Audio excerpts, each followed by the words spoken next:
Ahojte, vítam vás pri ďalšom videu, ktoré sa týka vykladacích kariet. Postupne sem budem pridávať všetky karty, s ktorými pracujem dlhšie, kratšie. No a myslím, že toto sú jedny z takých najposlednejších, a myslím, že aj posledné. Ale zaujímavosťou je, že tieto karty som si nekúpila, ale tie som dostala darom. Takže ma veľmi potešili. Sú také iné, by som povedala, od tých, ktoré mám. Čiže ešte stále sa ako keby s nimi učím pracovať, ale veľmi rada ich využívam a ich zapájam aj do výkladov, pretože majú naozaj krásne odkazy.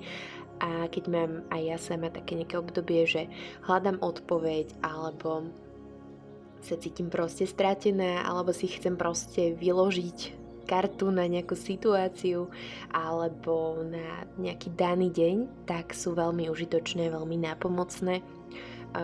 Tým, že sú také iné, tak ten odkaz naozaj aj rezonuje vo mne trochu inak. Uvidíte, keď to otvorím, ten balíček, ale mohli ste ich vlastne už aj vidieť v niektorých výkladoch a myslím, že pôsobili veľmi čarovne. Sú viacej abstraktné, by som povedala, na rozdiel od tých ostatných, ktoré mám. Ja mám rada abstraktné umenie a teda som otvorená všetkým možným kartám, ktoré ma nejakým spôsobom zaujímujú a tieto ma zaujali hneď keď som ich chytila prvýkrát do rúk a tá osôbka, ktorá mi ich dala, tak povedala, že proste ona s nimi nepracuje a že si ich môžem zobrať, že mi ich daruje, takže bol to naozaj krásny darček, takéto krásne balenie. Inak pozerala som aj na internete, že či ich niekde nenájdem, aby som vám mohla dať link, ale ako som pozerala, tak už sú všade vypredané, neviem, že či ešte sú niekde v ponuke, ale podľa mňa cez knihobod alebo cez nejakú inú takúto stránku sa možno ešte k ním dopatrate.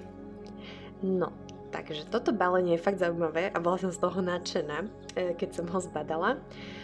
Tak, mám rada také odlišné balenia, alebo keď tie karty sú niečím odlišné, niečím iné a niečím ma teda dokážu zaujať. Samozrejme, každý máme iný vkus, iný štýl, každého zaujme niečo iné, ale teda ja vám rada ukážem moju zbierku. No a tu je tá knižôčka. A čo som hovorila aj predtým, tak to sa mi trošku nepáči. Je super, že sú tu veľké obrázky a viete si to, niekedy sa zadarí a viete si hneď nájsť tú kartičku. Niekedy je to náročnejšie a keby tam bolo to čísielko, tak je to naozaj ľahšie. Tu sú vlastne už všetky tie karty.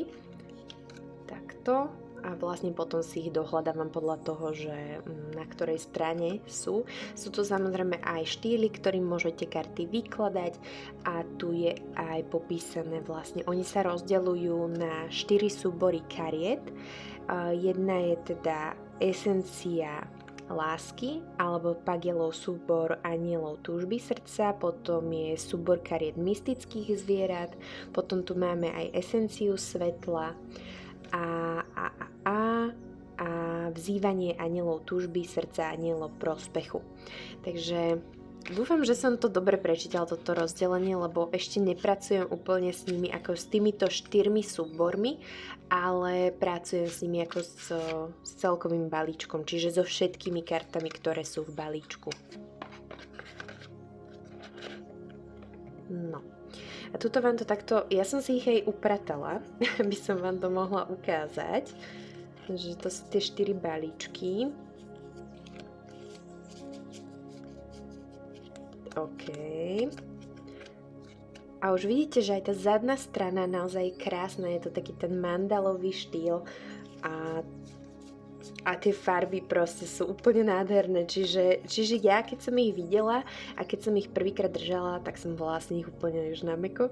A ešte keď mi ich tá moja kamarátka darovala, tak som bola ešte šťastnejšia. No, tak toto sú tie zadné strany kariet. A ja by som už asi viacej nekecala a môžeme sa ísť pozrieť na tie jednotlivé kartičky, že ako vyzerajú. A kľudne mi môžete dať do komentára vedieť, že ktorá sa vám najviac páčila, ktorá vás najviac oslovila.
teraz si môžeme, ja ich znovu zamiešam a môžeme si dať nejaký odkaz. Takže čo nám vyjde? Čo nám chcú odkázať? Čo potrebujeme počuť? OK. Asi je to upratovanie a zametaní. No ako som povedala, je to trošku náročnejšie to nájsť v tejto knižočke. Ale ja už si to nejak tak myslím, že to je v tejto poslednej časti tá metlička. Áno, tu je. Takže máme tu zlatá a strieborná svetelná metla. Karta svetelnej očisty a vyváženia vnútorného a vonkajšieho ja spája sa s Rafaelom a Gabrielom, Ananchelom a Fanuelom. Metla vytvorená zo zlatých a strieborných svetelných lúčov pochádza z hlbočiny večného svetla. Očisťuje konečnú zlatú plášť tohto života a nekonečné strieborné moria samotného času. Zvolte si spôsob, akým chcete použiť tento drahocenný nástroj. Anjeli vám budú pomáhať dovtedy, kým žiadate s láskyplným a čistým úmyslom. Ak sa rozhodnete odstrániť zo svojho života minulé alebo prítomné problémy, využite zlaté lúče metly. Pozorujte trblietavé svetlo, mocne zametajúce okolo vás a znova vytvárajúce čisté a jasné prostredie. Strieborné lúče metly upratujú vaše srdce, majú za úlohu rozptýliť vnútorné tiene. Časti duší iných ľudí alebo vecí, ktoré ste milovali a strátili v tomto alebo v iných životoch, ktoré sa na vás môžu zachytiť. Otvorte svoje srdce anjelom a požiadajte ich, aby takéto úlomky vložili do kvetu vášho srdca. Pokúste sa predstaviť si obraz každej osoby alebo veci v lupienku kvetu. Potom si predstavte, ako striebristé lúče metly jemne zbierajú tieto energetické čiastočky a odnášajú ich do hlbočiny svetla. Tu ich anjeli zachraňujúci duše povedú k znovu zjednoteniu so zdrojom. Oslobodí vás to a vy môžete pokračovať, pretože svetelná metla vás privedie priamo k vašej hviezde. Tak, toto bol odkaz pre nás na konci nášho výkladu.